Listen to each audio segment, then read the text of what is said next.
Hello mga ga, pang-disping tinapay muna tayo. Bagong recipe, bagong flavor at talagang masarap. Kaya umpisahan na po natin. Sa mga hindi pa nakakaalam, baka magtaka po kayo sa ating salita, ay nagpabunot po ako ng ngipin. Wala po akong ngipin sa itaas. At kahit bungal at singaw po tayong magsalita, ay pipilitin pa rin nating makapag-voice over.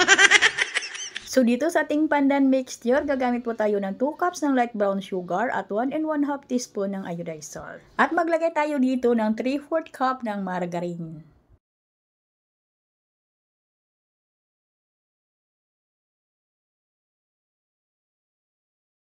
At lagyan natin ito ng 1/2 cup ng powdered milk. At para sa ating pang flavor ay gagamit lang po ako dito ng 3 tablespoon ng powder pandan flavor. At 2 tablespoon baking powder. At 1 and 1/2 cup na tubig.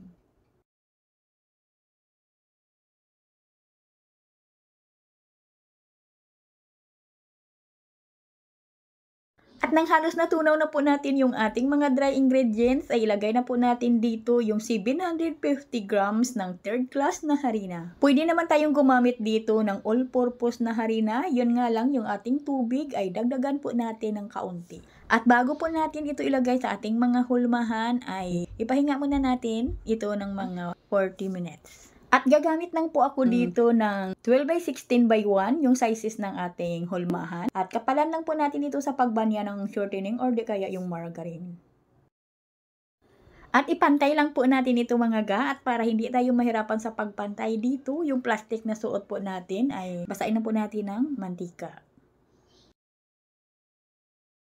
At pagkatapos po natin itong mapantay, ay pwede na po natin itong isalang agad. At ito yung ating time baking mga ga sa ating video screen. At depende talaga sa gamit na oven ha, ay tingnan nyo lang po ang inyong niluluto. Check nyo lang po.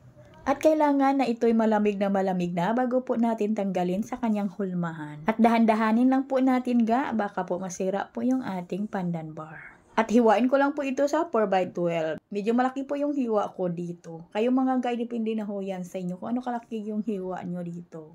At pagkatapos ay gawan po natin ito mga ga ng sugar syrup. At yung ginawa ko ngayon dito sa ating video na yung ating sugar syrup ay hindi po ito mauubos sa ating recipe ngayon. Ay sinadya ko lang po itong dinubli yung ating recipe ng ating sugar syrup kasi ay may paglalagyan pa po ako mga ga.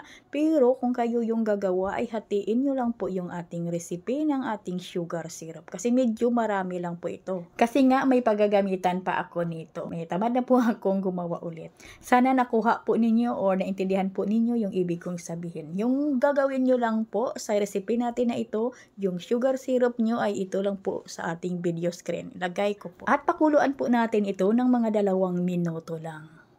At bago po natin ito gamitin ay yung hindi na masyadong mainit. Yung kaya lang po na natin yung init. Maligam-gam na po. At hindi po natin ito isawsaw dito sa ating sugar syrup, yung ating mga bar. Bali, ang gagawin lang po natin ay ipahid lang po natin, gagamit lang po tayo ng brush at basahin po natin yung lahat ng mga side yan, yung mga magkabilang side.